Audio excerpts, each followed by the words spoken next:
¿Y cómo es eso de que te secuestran? Vamos, te secuestran, no tratas. Tengo que decir aquí a la audiencia que cuando hemos recibido aquí a Fernando, hombre, Fernando, bienvenido, te vamos a secuestrar aquí un ratito, y dice, bueno, será la cuarta vez que me secuestran en mi vida. Bueno, has vivido unas cuantas tropelías. A ver, Fernando, me tienes que contar qué es eso de los secuestros que me has dejado caer aquí, por favor. Cosas que pasan en los viajes. ¿A ti no te ha pasado nunca? Bueno, ha habido momentos bastante tensos, pero no diría que me han secuestrado. Sí, a mí me han pasado varios. De hecho, me han pasado, como te he dicho, 3. Uno fue en Marruecos, que me secuestraron unos tuareg, me llevaron atado un tiempo detrás del camello por el Sáhara, pues porque fui a conocer aquello, me hice amigo de un saharaui, intentamos ir hasta la zona donde estaban ellos, pasado Marruecos, y nos pilló una tormenta de arena, nos quedamos atrapados allí con el coche, no había internet, y 2 días después apareció un grupo a camello que decidieron que a lo mejor podían pedir un rescate por el extranjero blanco. Y entonces, bueno, me llevaron un tiempo atado, pero todo salió bien. Nos acabamos haciendo amigos en el camino y me dejaron... A ver, pero Fernando, ¿cómo es eso? O sea, ¿ahí hubo violencia? Nada. No, simplemente fue de atarnos. Colegueo, te ataron de colegueo al camello. Tampoco eso, pero bueno, no fue tenso, o sea, en comparación a otros. Que, por ejemplo, las FARC en Colombia, pues me estuvieron siguiendo un tiempo, tuve que huir a caballo por los Andes, y ese fue un momento bastante más tenso. ¿Por qué? Por las FARC, porque estabas en terreno... Porque estaba, sí, y fue sin querer, porque yo estaba recorriendo, en ese momento fui en barco hasta Panamá, y de Panamá bajé hasta Perú, por tierra. Y hubo un momento en el que yo quería ver el nacimiento del Magdalena, y me dijeron, en la zona de San Agustín, por el Huila, y me dijeron que la única forma de acceder ahí era a caballo. Entonces, pues fui a una feria ganadera que había en Pitalito, en el pueblo de al lado, unos días después, y me compré 2 caballos. Me hice amigo del que los vendía porque yo no sabía montar a caballo, y decidimos ir a caballo hasta Ecuador. Y recorriendo los Andes hacia allá, entramos en una zona donde de repente las FARC y el ELN, el Ejército de Liberación Nacional, habían llegado la noche antes a que llegáramos nosotros, o sea, llevaban mucho tiempo sin estar en la zona. Y se enteraron que había un gringo, que además ahí iba con unas barbas importantes, y decidieron pues secuestrarme. Y estuvimos huyendo a caballo, hubo unas señoras en un pueblo que me escondieron en el sótano tapándolo con un sofá, y en mitad de la noche salimos, protegidos porque no hubiera luz, por un camino que se llama el Camino de los Potreros, para llegar hasta la Panamericana, que ahí lo defendía el ejército, y hasta ahí no llegaban, con el sobrino de estas mujeres en moto iluminando el camino para que los caballos no se rompieran la pierna. Y mientras la FARC persiguiéndonos con el coche. Fue una historia aquella.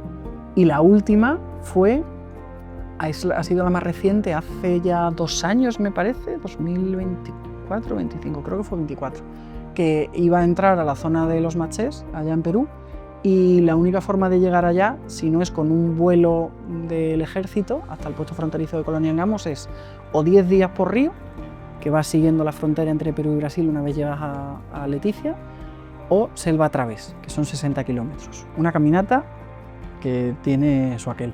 Sin trocha prácticamente casi, ¿no? Sin trocha. No, selva a través, machete en mano y atravesando ríos por troncos que han caído en tormentas, y puedes aprovechar. Y de hecho tuvimos un jaguar persiguiéndonos en un tramo. Y para entrar en esa zona el problema es que desde la época del COVID se han extendido algunos grupos de narcotraficantes por la zona. Entonces, ya tengo redes allí importantes, y me comentaron eso, que para acceder a esa zona tenía que atravesar un tramo donde había narcotraficantes y tenía que tener cuidado. Entonces, por la experiencia acumulada de los años, aunque reconozco que no deja de ser una temeridad, decidí que era mejor ir a intentar hablar con ellos y negociar que meterme sin más y que me encontraran de repente de la nada.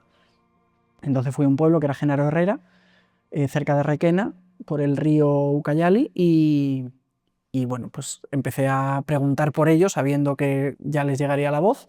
Me metí al interior de la selva y no llevaba ni 2 horas, y un grupo me interceptó, me dio un culatazo con el rifle, me dejaron inconsciente y me llevaron al campamento que tenían, que además estuve encerrado, era una casa de pona de madera, y estaba encerrado con uno de su grupo al que habían como encarcelado como castigo, porque en una borrachera le había cortado el brazo a un compañero con un machete. Y estuve allí pues no mucho, 2 o 3 días, hasta que me llevaron a hablar con el jefe de los narcos, y les conté lo que iba a hacer, que era un estudio, que estaba allí para pedirles permiso para pasar, y me lo permitió. Me dio un salvoconducto para poder pasar, y gracias a eso... ¿Un salvoconducto físico? No, pero dio la voz de que me dejaran pasar, que yo iba a hacer un estudio que no tenía nada que ver con ellos, y me dejaron pasar. Y meses después, pues atravesé el territorio hacia tierra de Matxés, esos 60 ¿Cómo es kilómetros. esa situación, Fernando, que tú llegas y te tienen retenido 2 días? O sea, ¿cómo lo vives? Es decir, tu experiencia dice, bueno, tu optimismo dice, saldremos de esto. Te juro que con tranquilidad.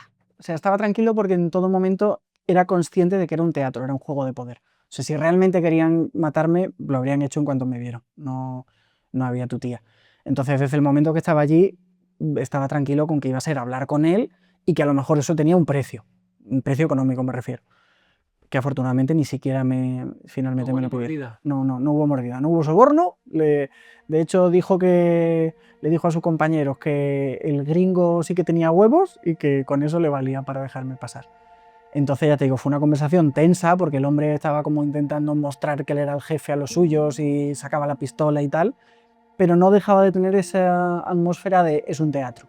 Lo que no quita que tienes que andarte con cuidado porque es un teatro hasta que deja de serlo. Por eso digo siempre esa precaución, pero sin que el miedo controle. Y la cosa afortunadamente no se desvió en ningún momento. Hablamos, le expliqué muy bien el proyecto que quería hacer, el tiempo que llevaba visitando la zona y tal. Y después de ofrecerme que si me quería llevar algo, a lo que dije que no, pues dijo que sí. Algo de... ¿Te daban de comer? ¿Te alimentaban? No me dieron de comer. ¿Estuviste 2 días? Sí, sin comida y sin agua. Y cuando salí de allí eso, me pusieron una capucha para que no viera por dónde estaban y me dejaron ya cerca del pueblo para poder volver. Que esos momentos, de verdad que yo los vivo con tranquilidad, mi familia no tanto. Bueno, pero es que lo cuentas muy alegremente, ¿no? Al menos, eso parece. Porque de verdad que, no sé, yo creo que a lo largo de mi vida me han pasado muchas aventurillas de ese tipo, de jugártela y tal, y de verdad que siempre lo he vivido con mucha tranquilidad. Con mucha tranquilidad. Soy de cabeza muy fría en esas situaciones. Bueno, es verdad que el optimismo, cuando estás sobre el terreno, ves las cosas de otra manera, ¿no? Desde fuera se ve todo mucho más negro, más turbio, y a lo mejor en el terreno ves a las personas y te ven la naturalidad y las intenciones reales, ¿no? En tu caso, esa ha sido tu estrategia, ¿no? Siempre. Sí, lo que no implica que no haya un riesgo y que soy consciente, ¿eh? Que a mí cuando me lo dicen siempre eso de es que a ti te gusta el riesgo. Para nada, o sea, amo la vida profundamente. De hecho, si veo una situación de peligro no me suelo lanzar hacia allá porque a mí la adrenalina no me aporta nada, me aporta más seguir vivo. Pero soy consciente de que hago cosas o hago trabajos como cuando estaba intentando documentar dónde había zona de no contactados para crear la reserva, que sé que eso implica un riesgo.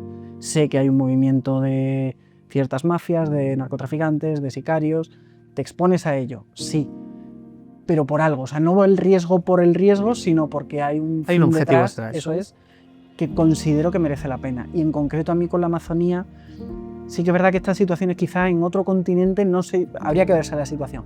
No sé si me saldría tan alegremente el meterme en la boca del lobo, pero con la Amazonía yo es que tengo la sensación de que es como una deuda contraída, porque fui tan joven que es como mi segunda casa, y de verdad que la siento así, es mi hogar.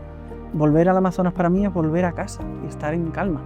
Entonces, lo que pueda hacer por ayudar es que no puedo quedarme quieto.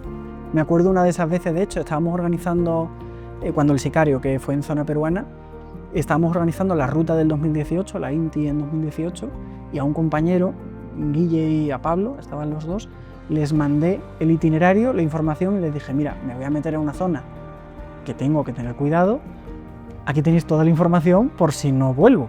Y si tardo más de X tiempo y no tenéis noticias mías, ni lo intentéis que no salga.